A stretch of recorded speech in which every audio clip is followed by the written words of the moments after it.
Good evening, I'm Steve Hensley. We are following several key races on this primary election night. The U.S. Senate race is now set for November. Former State Representative Charles Booker defeated 3 primary opponents to secure the Democratic nomination easily. The former representative has his work cut out for him, though. The last Democrat elected to the U.S. Senate from Kentucky was Wendell Ford back in 1992. So Booker will face off against incumbent Senator Rand Paul. It's sure to be a clash of ideologies as the libertarian-leaning Paul is challenged by the more progressive Booker.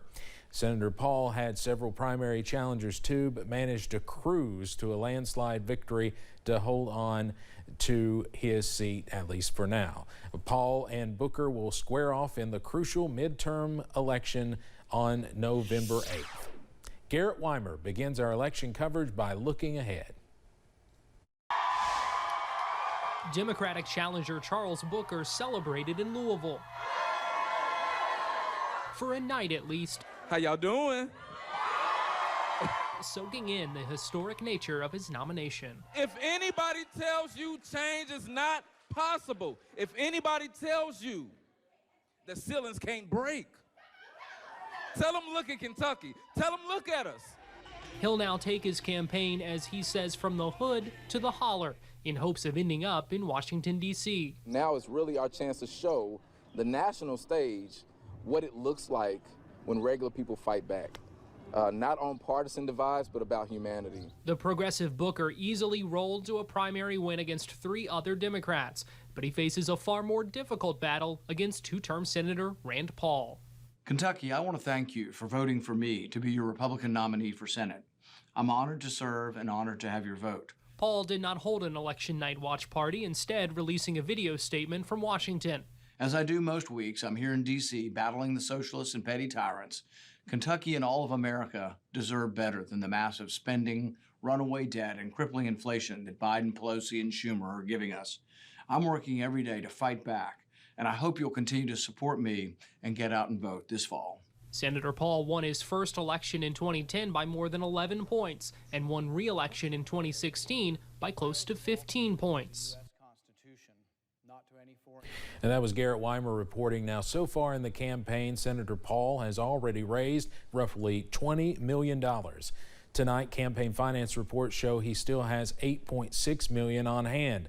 Booker has a long way to go to make up that difference. FEC records show his campaign has less than $500,000 on hand after the primary. But you know, a lot of money is going to be thrown into that November race on both sides.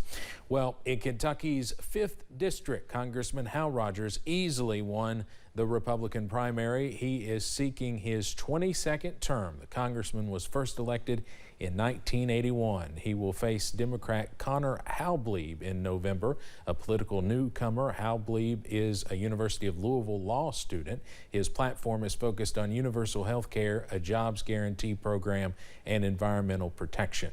Now, Congressman Rogers released this statement tonight, quote, "I am humbled to be chosen as the Republican nominee for Kentucky's 5th district. It is a privilege to serve in Congress, and I promise to never stop working for the mountains. Joe Biden and his liberal allies may want to destroy our way of life, but I'll always fight for our pro-life, pro-gun values. This November, Republicans can vote to stop Biden and Pelosi and put conservatives back in control of the House. Let's keep the momentum going and stand up for our America First values." Again, that statement from Congressman Hal Rogers tonight after easily winning the primary.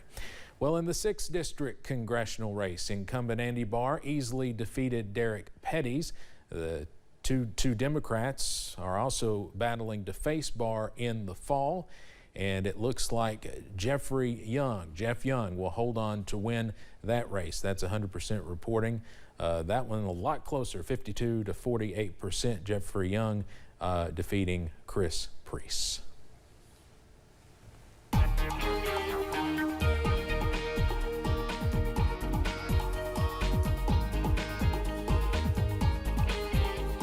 Well, as the polls heat up earlier on today, the weather was actually quite nice, thank goodness, because it's going to get a little more active as we head into the next few days. All quiet outside this evening. High knob camera UVA-wise. We take a step outside the Commonwealth, well, to a different Commonwealth anyway, as we run into the evening hours. Near 60 at this moment. Moorhead, well, it's not sunny anymore. Looks like we've got an old image there pulled up along Interstate 64. As basically the temperature at that hour, it was pretty nice. Most of us topped out around 81 today. Most of us were right around that 80-degree mark. It was a rather comfortable afternoon. Many of us already down into the upper 50s. Manchester, Harlan, Jonesville, and Wise already at 59. A few lower 60s already sneaking in. Some of our stragglers still near 70. Jackson, Prestonsburg, and Pikeville at this hour. But temperatures will continue to drop as we run through the overnight. All quiet around the mountains, but we look off to the north and west, keeping an eye on showers and storms beginning to enter portions of Illinois. We'll have to keep an eye on those as they head in our direction a little bit later on tomorrow. But for tonight, mostly clear skies, turning partly cloudy late. Light and variable winds. We're near 60 overnight in many cases. I'll have the very latest, though, on when showers and storms could return and if any of them could be on the strong side coming up in just a few minutes. Steve? All right, Evan, thank you. The Secretary of State lowered his voter turnout prediction to less than 20%, and it appears he may be right. We talked with county clerks in Harlan, Laurel, and Pike counties today. Laurel County Clerk Tony Brown tells us voter turnout was less than normal because many races were unopposed. An election worker we talked to in Harlan County says more people took advantage of early voting. We did early voting Thursday, Friday, and Saturday, and they was actually really good numbers for the turnout. So naturally, it makes the numbers on Election Day look smaller than what they really are. Harlan County Clerk Donna Hoskins tells us they expected 8,000 voters to cast a ballot, but like Laurel County, voter turnout was low. In the 86th District State Representatives race, Republican Tom Odell Smith easily defeated his primary challenger, Keith Dinsmore. Smith won back the seat in 2020 when longtime State Representative Jim Stewart stepped down. Over in the 94th District, two Republicans faced off for a shot to take on Democrat incumbent Angie Hatton in November. Pike County native and dentist Jacob Justice defeated Brandon Edwards in a fairly close race tonight. The seat covers portions of Pike, Letcher, and Harlan counties. A tight race in the 95th District Republican primary for state representative. That seat covers Floyd and part of Pike County. It appears Brandon Spencer will defeat David Pennington for the nomination. The winner will face Democrat incumbent Ashley Tackett Lafferty in November. Bobby McCool has been reelected as 97th District State Representative, receiving 60% of the vote in the GOP primary. There are no Democrats running. District 97 spans all of Martin and Johnson counties as well as a section of Pike County. Representative McCool, who's been in office since 2018, says he will enter his third term and continue to help Eastern Kentucky prosper through teamwork. You have to have that teamwork to get anything through and get support. So that's one of the most critical pieces that you can accomplish with to make things happen for Eastern Kentucky. And I believe we've got that, and we'll continue to have that effort going forward. Representative McCool also said the support and trust from voters is appreciated and he's proud to serve his home area. An upset in the crowded Republican primary for Clay County Judge Executive. Incumbent Johnny Johnson will not move on to November's general election. Tommy Harmon edged out Johnson, former Judge Executive Joe Asher, and former Sheriff Kevin Johnson. Harmon will face Democrat Jeffrey Croucher in November. Another interesting race in Clay County for county clerk. Incumbent Beverly Kraft faced former clerk Freddie Thompson. Kraft ran away with this one. No Democrat filed. Kraft will serve another 4-year term. Former State Representative Tim Couch wanted back into politics, but he will have to wait until another election cycle. He challenged Leslie County Judge Executive William Lewis. Lewis defeated then incumbent Jimmy Sizemore in 2018, and he defeated Couch tonight. There will be a new sheriff in Harlan County. Chris Brewer won the Republican primary over the incumbent Sheriff Leslie Smitty Smith. Brewer won 58 to 42%. He says now is a time for celebration, but there is still plenty of campaigning and work to be done. There was a lot of people that we did not get to see throughout the process. I tried my best. Harlan's a big county. Just looking forward to hitting the trails and trying to see everybody and just spreading the message of how we're going to take our communities back here in Harlan County.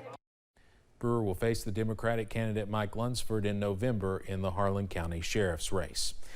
Different party, same result in Harlan County. Dan Mosley was reelected judge executive for a third term, winning by more than 61%. Mosley switched to the Republican Party in February of 2021.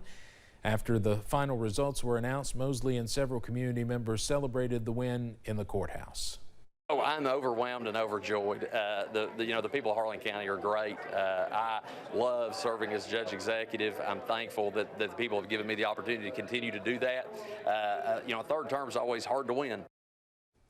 Mosley says he decided to leave the Democratic Party because he believes it's become a party that does not have the interest of rural Kentucky in mind. Mosley thanked his supporters and says he looks forward to continuing to serve as judge executive. In Breathitt County, incumbent judge executive Jeff Noble has won the Democratic primary. With 4,159 total votes, the incumbent Noble received 1,646, nearly 550 more than the next closest opponent. Estill McIntosh came in with 1,100 and Ellis Tincher gathering 931. Noble celebrated the news with friends and family at Douthit Park outside of Jackson. I just want to thank God for this opportunity to be able to be here, and just can't be thankful enough for his love and his grace for me. In the Republican primary, former judge executive Harvey Jason Richardson beat out Everett Kelly, so it will be Richardson and Noble battling it out in November. Staying in Breathitt County, John Holland has won re-election as sheriff. Holland received more than 50% of the 4,162 votes cast, receiving 2,126. Former Breathitt County Sheriff Ray Clemens came in with 1,660 and Robert Moby Smith 376. No Republicans entered that contest. Well, let the name game begin in Floyd County. November's general election for sheriff will pit two John Hunts against one another. Incumbent Democrat John P. Hunt defeated Nathan Lafferty in the Democratic primary, while another John Hunt won on the Republican side, defeating Randy Woods. Well, the old saying goes, every vote counts, and a few races across our region tonight show just how much that old adage rings true. Check these results out. In Owsley County, the Democratic primary for the county sheriff was decided by the slimmest of margins, Randy Burns defeating Ivan Fletcher by 1 vote. Letcher County's 5th District Constable race remains undecided. Those two candidates ended up in a tie at 153 each. Heading to the Big Sandy, 2 votes decided the Republican primary for Johnson County Sheriff. Currently, Scott Hazlett holds a 2-vote lead over incumbent Doug Saylor. Also in Johnson County, 3 votes decided the race for 1st District Constable. Tim Branham is the preliminary winner in that race. You can bet your bottom dollar all these races are headed for a recanvass and maybe even a recount. Mark McKenzie has officially secured his 2nd term as Johnson County Judge Executive this evening. McKenzie amassed nearly 2/3 of the votes in this year's primary over his opponent Lyndon Butcher and says the community support and trust is a humbling experience. McKenzie also said he was excited to continue projects he started in his first stint as Judge Executive and said he's learned so much from his first term. We've had several announcements in the last 6 to 8 months about projects that are just difference makers for our community, and you know, we want to keep pushing those, but we're just getting warmed up. I mean, we're going to keep pushing these projects, you know, every day to try to improve, you know, the quality of life here. McKenzie said he would be celebrating the victory with friends, family, neighbors, and a slice of pie from a local diner in downtown Paintsville. In Pike County, incumbent Judge Executive Ray Jones was reelected after facing off against Prentice Adkins. Jones celebrated his 3,468 to 2,073 win with family and friends at Appalachian Wireless Arena, saying the race got messy and there is still work to be done in Pike County, so he's blessed to be reelected to try and see it to fruition. We got the county going in the right direction, and we're going to keep it moving that way. Pike County's better days are ahead of us, and you know, it's going to mean a lot of work. It's going to mean a lot of people coming together, Republican and Democrat. Jones says there's no rest for him, and it's back to work tomorrow to get the county to where it needs to be. Still to come on this election night, we take you to Louisa where another big event was going on. A huge crowd turns out to welcome American Idol finalist Noah Thompson back to the mountains ahead of Sunday's finale. And you're welcome to the nice weather, by the way. Well, otherwise, the break's over. More active weather looks to move back into the mountains as soon as tomorrow afternoon. The latest details are next.